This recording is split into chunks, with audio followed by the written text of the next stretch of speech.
today's session on lymphatic drainage of head and neck. Do you know how many lymph nodes present in the human body? Very important MCQ. 400 to 450 lymph nodes. Out of 400 to 450 lymph nodes, 60 to 70 lymph nodes present in the head and neck region. So now we are going to discuss about these lymph nodes. What are the different lymph nodes which are present in the head and neck region and their afferents and efferents? What does it mean? What do you mean by afferents? What do you mean by efferents? Imagine this is one organ. This is one lymph node. Lymph from this organ drains into this lymph node by some lymphatics. These lymphatics, what we are calling afferent lymphatics. From this lymph node, after filtration, lymph will be draining into some other group of lymph nodes, or it may drain into main lymphatic channel.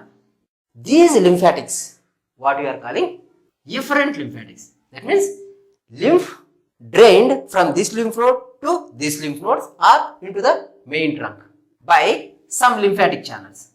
These lymphatic channels, what we are calling efferent lymphatic channels, right? If you are clear about this concept, we can discuss about different lymph nodes which are present in the head and neck region. Very simple. To the lymph node, afferents. From the lymph nodes, efferents. Now, we will discuss about different lymph nodes which are present in the head and neck region. For that, I am taking the schematic transverse section of head and neck region. What does it mean? If you take the transverse section at any one level, you cannot see all lymph nodes in that particular diagram. That's what I am taking the schematic diagram to show almost all lymph nodes which are present in the head and neck region in one schematic view. For that, I am taking the schematic transverse section. Let me remove this. Then I will draw that schematic view. I am taking the schematic view or schematic transverse section of head and neck region to show the different lymph nodes.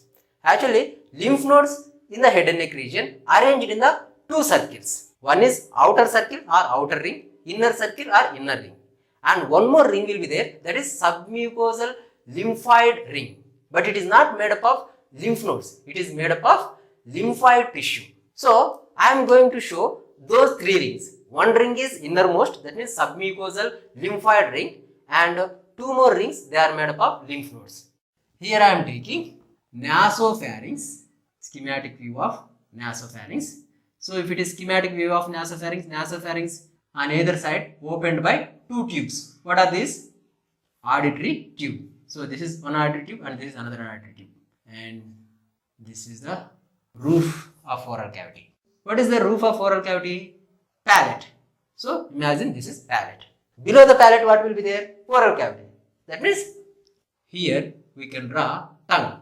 Many important structures will be present in the oral cavity, but I am showing tongue here. So this is tongue. One fold from the palate to the pharynx. What is this fold? Palatopharyngeal fold. One more fold from the palate to the tongue.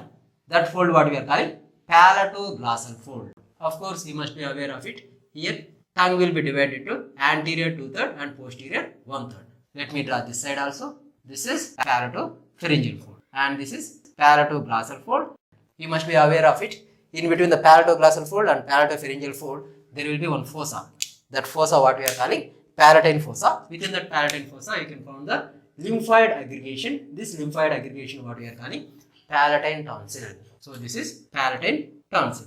Then underneath the mucous membrane of tongue, you can find lymphatic aggregation. This lymphatic aggregation what we are calling lingual tonsil. This is lingual tonsil. Clear?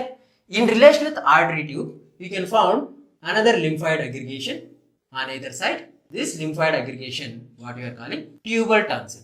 This is tubal tonsil. At the upper and posterior part of the nasopharynx, you can find one more lymphoid aggregation. This lymphoid aggregation what we are calling pharyngeal tonsil. These are the lymphoid tissues which are present at the commencement of alimentary tract and respiratory tract to prevent the exogenous antigens like microorganisms, right? So these lymphoid tissues will form a ring around the proximal part of alimentary and respiratory tract. So this ring what we are calling Waldeyer's ring. Remember, This ring is not formed by lymph nodes. It is formed by lymphoid aggregation. Then I will draw inner ring of lymph nodes. I am separating this ring from the inner ring with one line.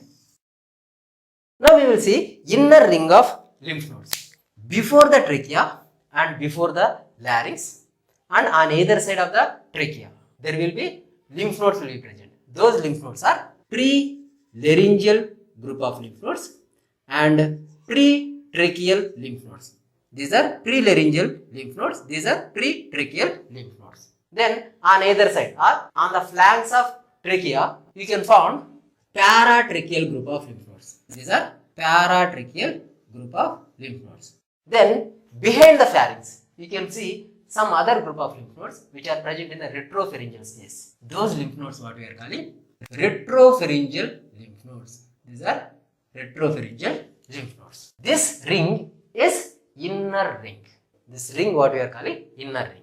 Clear? This inner ring also I am separating. Next to the inner ring, you can find deep cervical group of lymph nodes. These deep cervical group of lymph nodes we can find along the internal jugular vein. That's what I am drawing two internal jugular veins on either side. See, this is one internal jugular vein and this is another internal jugular vein. Along the internal jugular vein, there will be arrangement of deep cervical group of lymph nodes. They will be extending from the base of the skull to the root of the neck. I am showing those lymph nodes here. These are the lymph nodes which are present along the internal jugular vein. This deep group of lymph nodes also I am separating with another line. Then I am drawing skin surrounding it. This is auricle because this is the one of the landmark to show the pre-auricular and post-auricular group of lymph nodes. That's what here I am drawing section of auricle. Imagine this is auricle. So in the midline, that means in the anterior part of the midline, just below the chin, what you can find? Submental group of lymph nodes. These are submental group of lymph nodes. Then below the lower part of the mandible, you can see submandibular group of lymph nodes on either side. Submandibular group of lymph nodes. This is what auricle. Before the auricle, pre-auricular group of lymph nodes, or we can also call as parotid group of lymph nodes. Behind the auricle, post-auricular group of lymph nodes, we can also call as mastoid group of lymph nodes. These are pre-auricular group of lymph nodes and these are mastoid group of lymph nodes. Then at the occiput, we can find occipital group of lymph nodes. These are occipital group of lymph nodes. So this is the schematic view to show the outer ring and inner ring and also submucosal ring of lymphoid tissue.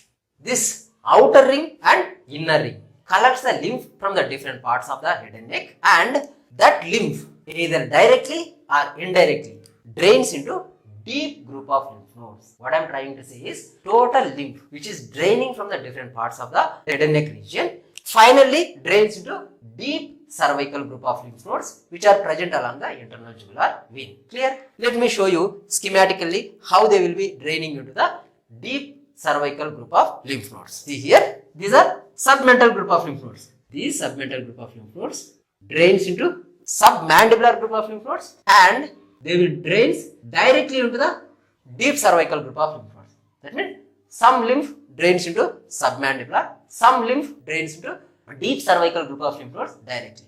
Then what about this submandibular group of lymph nodes? Lymph from these lymph nodes drains into deep cervical group of lymph nodes. Let me draw this side also. First drains into submandibular group of lymph nodes. Then some lymph will be draining into deep cervical group of lymph nodes. Then from the submandibular group of lymph nodes, lymph drains into deep cervical group of lymph nodes. Then what about pre-auricular and post-auricular group of lymph nodes? Lymph from these lymph nodes drains into deep cervical group of lymph nodes like this. Then what about occipital group of lymph nodes? Lymph from the occipital group of lymph nodes also drains into deep cervical group of lymph nodes. Drains into deep cervical group of lymph nodes. Clear? So this is the drainage of outer ring into the deep cervical group of lymph nodes. Then what about inner ring? Inner ring made up of pretracheal, prelaryngeal, paratracheal and retropharyngeal group of lymph nodes. Here pretracheal and prelaryngeal drains into paratracheal group of lymph nodes. Then lymph from the paratracheal group of lymph nodes drains into deep cervical group of lymph nodes. Then see here, this lymphoid tissue what we are calling pharyngeal tonsil. From the pharyngeal tonsil, lymph will be draining into retropharyngeal group of lymph nodes. Then from this retropharyngeal group of lymph nodes, lymph will be draining into deep cervical group of lymph nodes like this. Then lymph from the tonsils also drains into retropharyngeal group of lymph nodes. From there, lymph will be draining into deep cervical group of lymph nodes. Clear? Then what are remaining? This is palatine tonsil and this is lingual tonsil. That means posterior 1/3 of the tongue. From here, lymph draining into deep cervical group of lymph nodes. So finally, by this diagram, what we are coming to conclusion? Very simple. Total lymph from the inner ring and outer ring draining into deep cervical group of lymph nodes. After draining into deep cervical group of lymph nodes, lymph will be opened into descending jugular trunk. This is descending jugular trunk. Imagine these are the deep group of lymph nodes. Lymphatics from these lymph nodes drained or opens into descending jugular lymphatic trunk. This is descending jugular lymph trunk.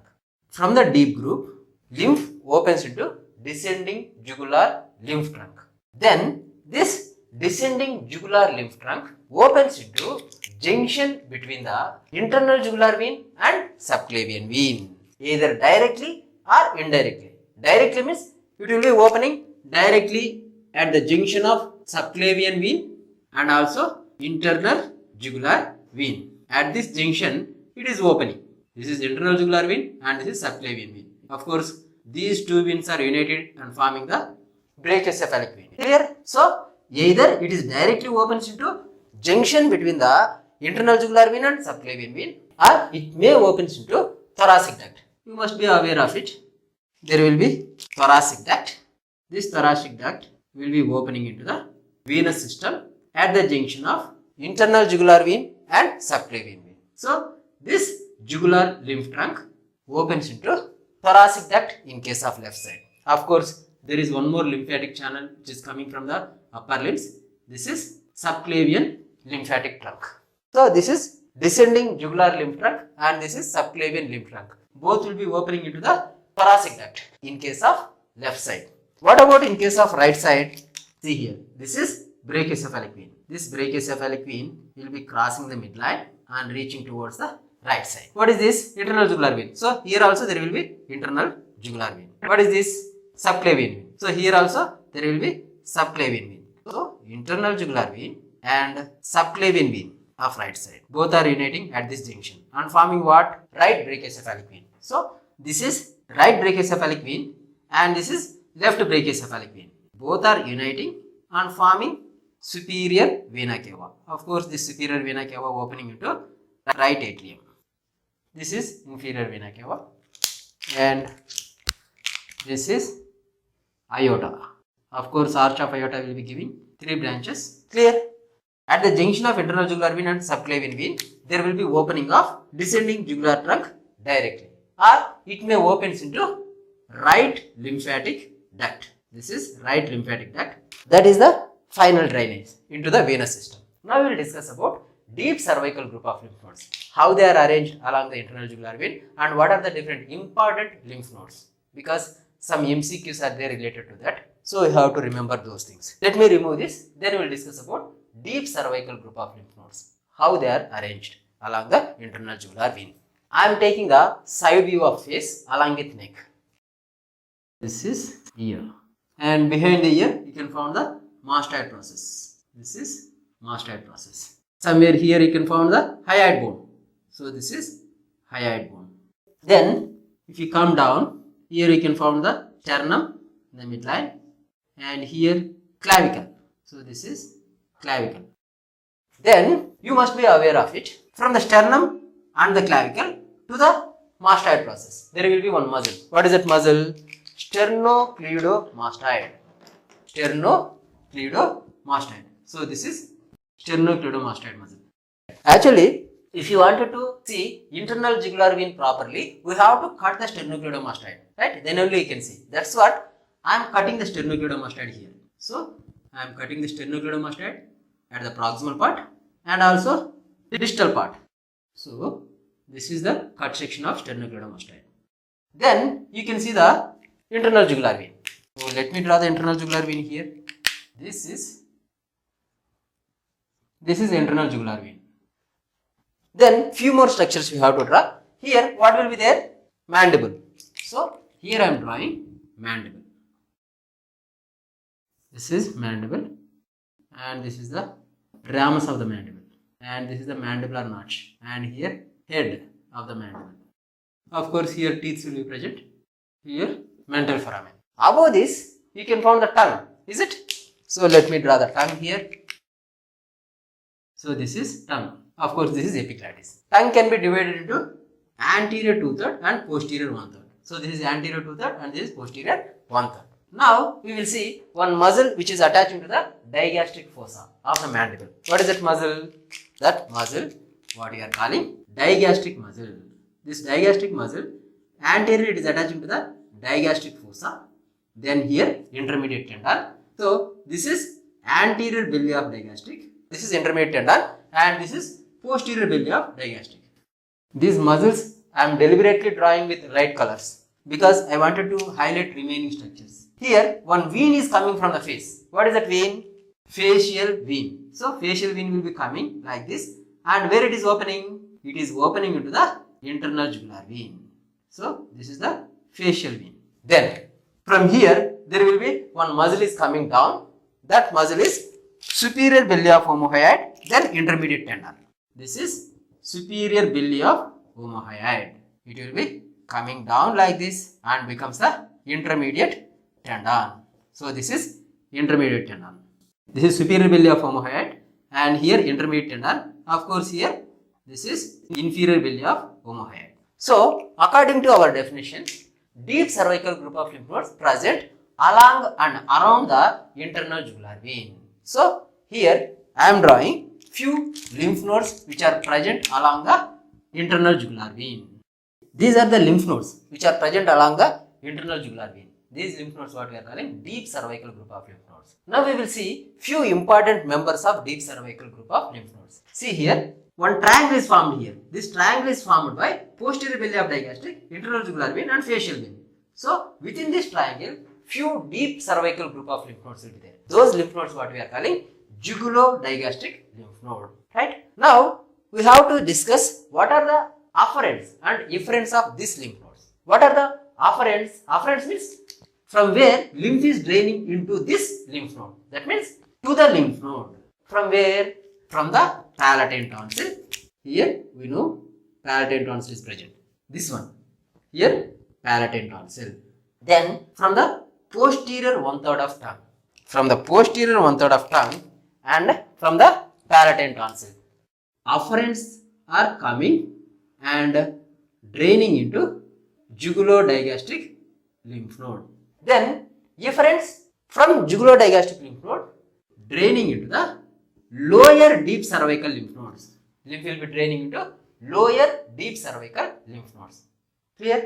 So afferents are from the palatine tonsil and posterior 1/3 of tongue. Efferents to the lower deep cervical lymph nodes. Here MCQ is what is the principal lymph node of palatine tonsil? Answer is jugulo-digastric lymph node. Very important MCQ. Principal lymph node of palatine tonsil is jugulo-digastric lymph node. Remember. Clear? Then another lymph node is there. This lymph node is present over the intermediate tendon of omohyoid and over the internal jugular vein. This lymph node what we are calling jugulo-omohyoid lymph node. Then what are the afferents and efferents of this lymph node? See here from anterior 2/3 of tongue, submental group of lymph nodes and submandibular group of lymph nodes and also upper deep cervical group of lymph nodes. These are the afferents. Let me draw little clearly. Here you can find submental group of lymph nodes. Here submandibular group of lymph nodes from the anterior 2/3 of tongue, from the submental group of lymph nodes, from the submandibular group of lymph nodes, then from the upper deep cervical group of lymph nodes. These are the afferents. Efferents will be draining into the supraclavicular group of lymph nodes. What are the supraclavicular lymph nodes? Actually, some of the deep cervical group of lymph nodes extends along with the brachial plexus and the subclavian vessels and reaches to the supraclavicular triangle. So here some lymph nodes will be present. Actually, these are deep cervical group of lymph nodes only. They extend or they migrate along with brachial plexus and the subclavian vessels and reaches to the supraclavicular triangle. Efferents from the jugulo-omohyoid group of lymph nodes drains into supraclavicular group of lymph nodes or jugular lymphatic trunk. So, efferents will be draining into supraclavicular group of lymph nodes. Of course, supraclavicular group of lymph nodes are the offshoots of deep cervical group of lymph nodes only. They will be migrated or they will be extending along with brachial plexus and subclavian vessels. So, these are the supraclavicular group of lymph nodes. That means afferents from the anterior two-thirds of tongue and submental group of lymph nodes, submandibular group of lymph nodes, upper deep cervical lymph nodes draining into jugulo-omohyoid lymph node. Efferents into the supraclavicular group of lymph nodes. Okay? That means this lymph node is the principal lymph node of tongue. This is also one of the important MC. What is the principal lymph node of tongue? There you have to write jugulo-omohyoid. Clear? Remember. Here, these supraclavicular group of lymph nodes belongs to deep cervical group of lymph nodes only. They will be extending along with brachial plexus and subclavian vessels and reaching to the supraclavicular triangle and situated over there. Those lymph nodes what we are calling supraclavicular group of lymph nodes. Some other lymph nodes will be extending in front of the scalenus anterior. You must be aware of it. Here there will be scalenus anterior. In front of the scalenus anterior, there will be one deep cervical group of lymph node extending in front of the scalenus anterior. That lymph node what we are calling scalene lymph node. Clear? So, let me draw here scalene lymph node. This is scalene lymph node which is present in front of the scalenus anterior. In relation with the supraclavicular group of lymph nodes, there will be one important applied aspect. If there is any ascending infections from the axilla which leads to swelling of supraclavicular group of lymph nodes, then in case of left side, if there is any carcinoma or any malignancy spreading from the stomach which leads to enlargement of this scalene lymph node, or we can also call it as virchoous lymph node. Virchoous lymph node. Whenever there is malignancy of stomach, you can see the swelling of this lymph node or virchoous gland. It will be enlarged in the malignancy of stomach. Then some of the deep cervical group of lymph nodes extends as retropharyngeal group of lymph nodes. So these are the deep cervical group of lymph nodes and their important members. Clear? Now we will see how these lymph nodes will be draining the head and neck. For that, I am taking the anterior view of face and neck.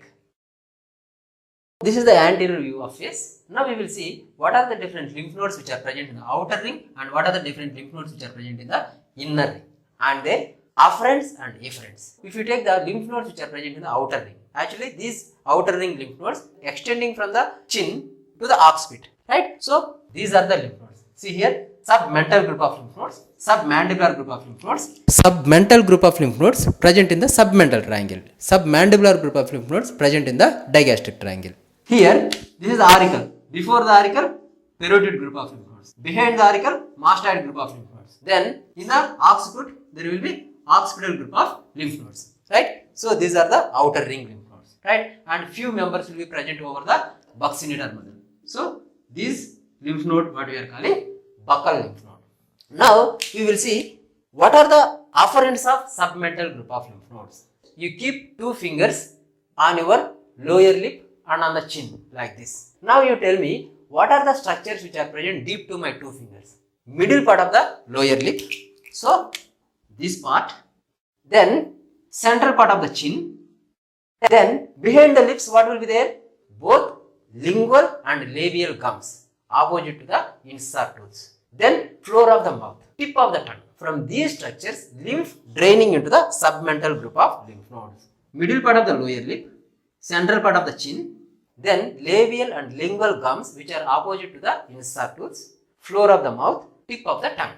From this part, lymph is draining into submental group of lymph nodes. So from this part, draining into submental group of lymph nodes. These are afferents. Then efferents, that means from the submental group of lymph nodes, efferents drains into submandibular group of lymph nodes and also jugulo-omohyoid lymph nodes. So that is about submental group of lymph nodes. Then submandibular group of lymph nodes. For that, I am dividing the face. See, I am dividing the face like this. This area drained into submandibular group of lymph nodes. Now you tell me, what are the areas which are present in this region? Central part of forehead, medial part of eyelids, sides of nose, total upper lip, angle of the mouth, cheek, then lateral part of lower lip, anterior part of the tongue, frontal air sinuses and anterior ethmoidal air sinuses. These are the areas which are draining into submandibular group of lymph nodes. That means afferents coming from central part of the forehead, medial part of the eyelids, nose, cheeks, angle of the mouth, total upper lip, lateral part of the lower lip and also gums of upper jaw, gums of lower jaw. Afferents coming from gums of upper jaw coming through the infraorbital foramen. Afferents coming from gums of lower jaw coming through the mental foramen. Then afferents from air sinuses. What are the air sinuses? Frontal air sinuses, maxillary air sinuses and anterior ethmoidal air sinuses. So from this part, afferents are draining into submandibular group of lymph nodes, right? So from this area it is draining. So here submandibular group of lymph nodes. From this area submental we have already discussed. This will be sufficient for UGs, but when you are preparing for entrance examinations, you need to remember still more related to the submandibular group of lymph nodes. Let me tell you. Submandibular group of lymph nodes will be 3 in number. If you take submandibular gland, imagine this is the submandibular gland. One lymph node present in front of it and one is in front of the facial artery, another is behind the facial artery. That means if you draw facial artery here, facial artery will be present here, is it? So this is facial artery. Of course here S-shaped bend will be present. So one lymph node present in front of it, that means one lymph node will be present in front of the facial artery and another lymph node will be present behind the facial artery. One of these lymph nodes will be related with the marginal mandibular branch of facial nerve. While opening the abscess affecting that particular node, you should be very careful that you should not cut this nerve. If you cut that nerve, what will happen? There will be paralysis of muscles of lower lip.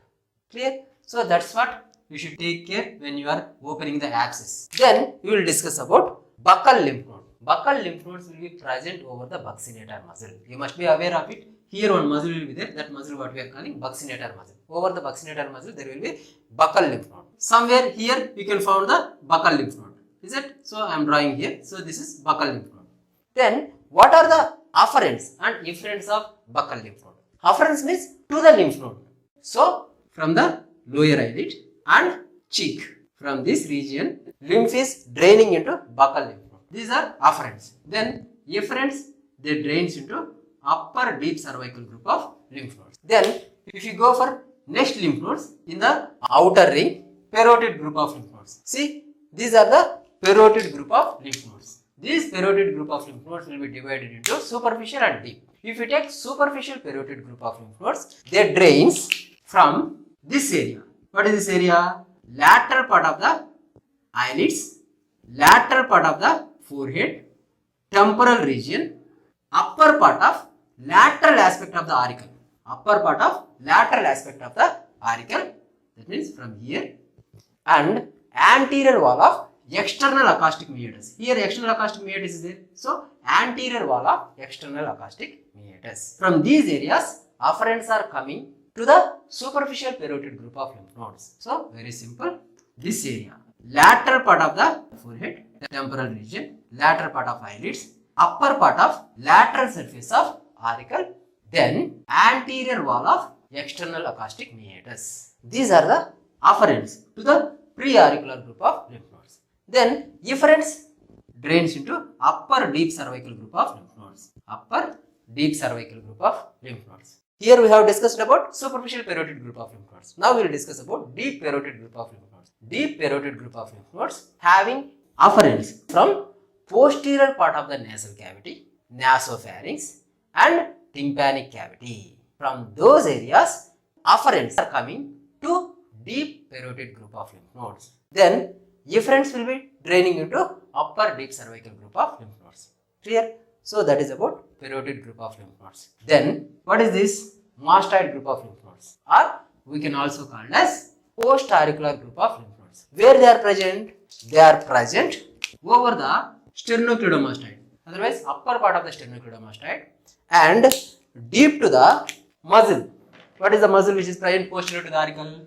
Auricularis posterior. Deep to the auricularis posterior and superficial to the upper part of the sternocleidomastoid over the mastoid process. These group of lymph nodes, what we are calling mastoid group of lymph nodes or post-auricular group of lymph nodes. Then what are the afferents to these lymph nodes? See here, adjacent part of scalp, then cranial surface of auricle.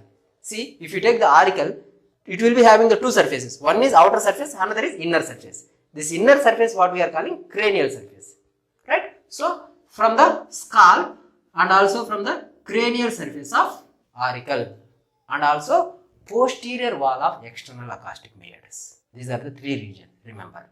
Scalp, cranial surface of auricle, posterior wall of external acoustic meatus. So these are the afferents. Efferents from these lymph nodes drains into upper deep cervical group of lymph nodes.